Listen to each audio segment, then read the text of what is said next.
What up, Fashionista? Welcome to Forever Chic with Mwali Ramosi. And on today's show, we are bringing the spotlight on this beauty icon and stylist, none other than Enhle Mbali, who is currently undergoing so much pain and so much grief. We actually just caught up with the news just recently, but in fact, 10 months ago, her and her husband, the real Black Coffee, yes, you heard it, Black Coffee and Enhle, had announced that they are divorcing. Okay, so it's turning out a little bit ugly. I actually happened to catch the news now because I'm really not so big on following celebrities on social media, and I honestly feel that if they had to keep their lives private, then people wouldn't really be digging into them when things like this come up. So today I decided, let me do a show because I actually wanted to do a review of her in terms of the work that she does, because she has a fashion line, which I'm going to talk a little bit about in this show. But I thought, as beauticians, as fashionistas, we all have something to learn from this whole thing. I think at this point we should all be so grateful that a type of woman who is experiencing such a public divorce has so much behind her. And I went to her website and I checked out what she's about. She has an awesome website which basically gave a summary of who she is. Her full name is Enhle Mbali Mapumolo, and she's an actress, a director, and a TV presenter. She has an entire career in acting, directing, as well as being a fashion designer. So she went to fashion school and she has a line that she came up with. In fact, this is one of the things that attracted me to her. So she came up with a line that is dedicated to pregnant women. It's called SE Pregos, and the whole idea behind this is for women who are pregnant, and I can completely relate to this. Women who are pregnant also need to look stylish. So in these pics, you will see her posing in her designer range, which in fact has shown in New York and South Africa at different fashion weeks. So this is a girl who has a whole career, okay? And this is what I love about this entire story. Ladies, take notes. We about to dig into this whole saga right here, because our girl Enhle Mbali is not the loser in here. We're going to see who is the biggest loser. Before the end of this video, we would have seen who is winning, who's losing, and who's looking like they have a carrot dangled in front of them and they just fell for it, and they're about to get the whole world making a laughing stock out of them. Honestly, I think there's a huge mistake by Black Coffee, and I'm going to give you my insight as to why. Now, the reason why I actually spotted this whole saga was that there was a post on Facebook that basically called her a gold digger because of the demands that she's made in her divorce. I'm going to come to this later, but let's just check out the other woman. Let me introduce the other woman in Black Coffee's life, because it has come out that he is involved with a Kathy Guta, who is 52 years, and she happens to be a party girl. Okay, so this is a video of her that was taken from her Instagram, and I think it says everything. Take a look at this and take a look at basically what this woman is about. The woman who is the other woman in the real Black Coffee's life. So the first time that she posted anything was back in 2019 in October, where she was saying my 20 Saturday nights in Ibiza were absolutely amazing with my lovely friend and business partner at the real Black Coffee. So here she claims he is a business partner. Now, I could put one and one together. Yes, probably started out as business partners. Now, the industry is such that you are out partying all night, and this is a party girl. You really do not need to read her any deeper than that. She has flirtatious posts all over her Instagram. This is really what she's about. You'll really be amazed at the fact that she's 52 years old, because she really doesn't look it, she doesn't act it, she's really out there. And I feel like in this sort of situation, you really have to look closely and say, is Black Coffee a victim of his own industry? Because at the end of the day, this is what the industry is about, you know. So if you follow her history, her real name, or her maiden name, is Catherine Loeb, and she is a French former nightclub manager and events organizer, socialite, and of course, she's made it through the ranks through her marriage to David Guetta. And what really surprised me was the fact that she has an album that's called Fuck Me, I'm Famous. Okay? This is where it got me. Like, I'm like, okay, it's really awesome to be liberated sexually. And I feel like the older you get, the more liberated, the more sure of yourself, and you have less hassles of raising kids. Because I will show you later, like, this is a woman who has grown kids, and she's now just out there living her life, living her best life, I might add, but this is her life, and this is what she does. And I think her and Black Coffee may have met and they connected. Like I said, she has a child with David Guetta. She has 2 kids. This is her son, Elvis Guetta, who's a grown boy, so she has grown kids, and she looks really good.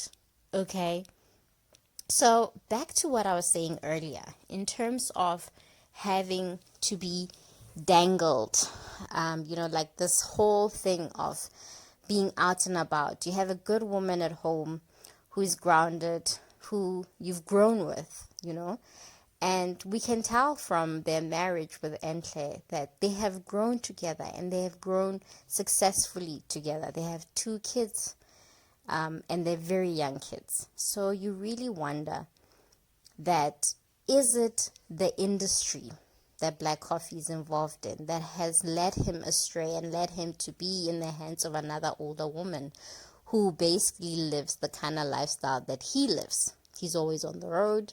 He's flying everywhere and trying to make this money, paper chasing and all of that. And back at the ranch, destroying his family while he's at it. Now, the thing that I wanted to talk about also is the fact that it is so much easier for people to look at Enhle and say she's a gold digger, because she's saying, this is what I deserve and this is what I want for my divorce. She is well within her rights to pick and choose her settlement as she wishes. The only thing that I have an issue with, because at the end of the day, divorce has really ruined a lot of people.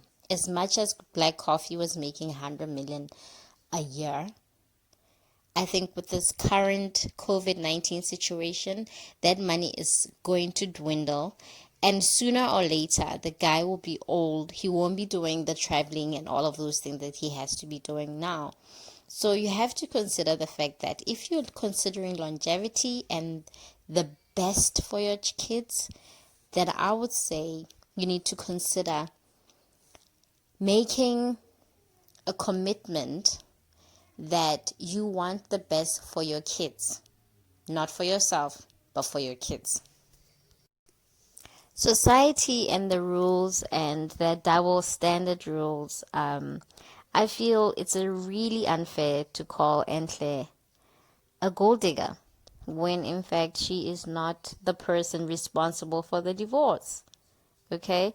And I feel Black Coffee needs to pay for the ruins that he's created, because at the end of the day, this is a mess that he created. So he must lie in it and enjoy it while it lasts.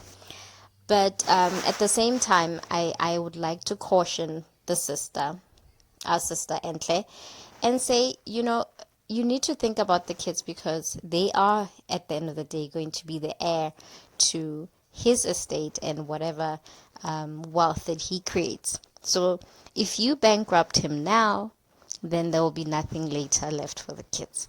So for all the women out there, this is not really the way, because you are so hurt, you're so humiliated, you're embarrassed, you have all these feelings, and you really just want to get even. And I think we need to learn something from this. And she said it. I'm going to play a small clip from her IGTV, and it was just touching because I felt she really was vulnerable, and she showed. I'm just kind of very thankful that this is a very strong woman. As much as people want to call her gold digger, like, she is far from a gold digger. This is a boss lady doing big things, having her own moolah, and she don't need this money. She doesn't need the petty comments of calling her out and saying she's being a gold digger, because she has her own career. She has a lot going for herself, and I wish her all the best. Good morning. I woke up this morning to an article. I have been called by journalists a lot lately, and I've stuck to my no comment, and it works for me. But I woke up today to something that was extremely personal that I had handed over to the court that has now made it to the papers.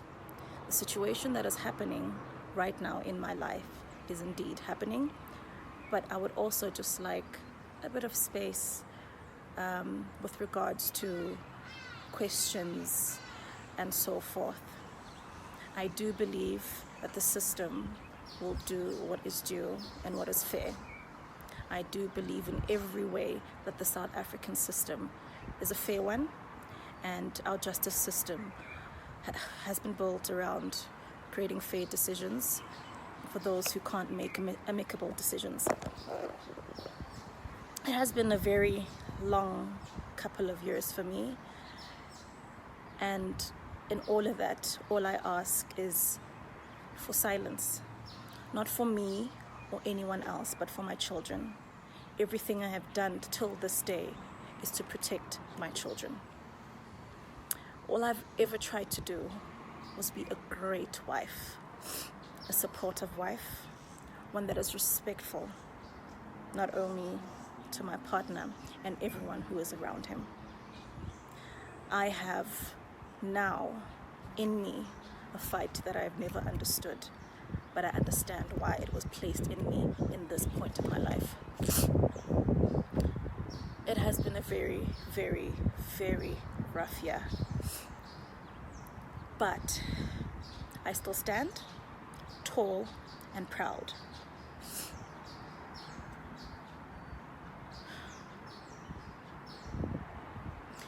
It is indeed a situation no one wants to see themselves in, but here we are. I just, on waking up today, remembered this by Chimamanda Ngozi. We teach our girls to shrink themselves, to make themselves smaller. We say, girls, you can be ambitious, but not too much. You should aim to be successful, but not too successful. Otherwise, you will threaten the man. Because I am female, I'm expected to aspire to marriage.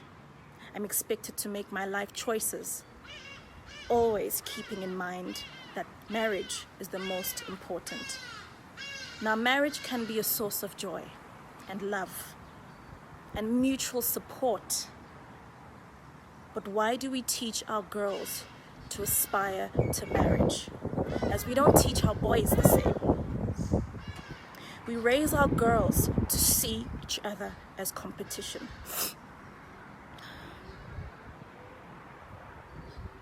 Not for jobs or accomplishments, which I think could be a good things. But we teach our girls to compete against each other for the attention of men. This, I know, is a narrative for a lot of women. And I stand today and fight.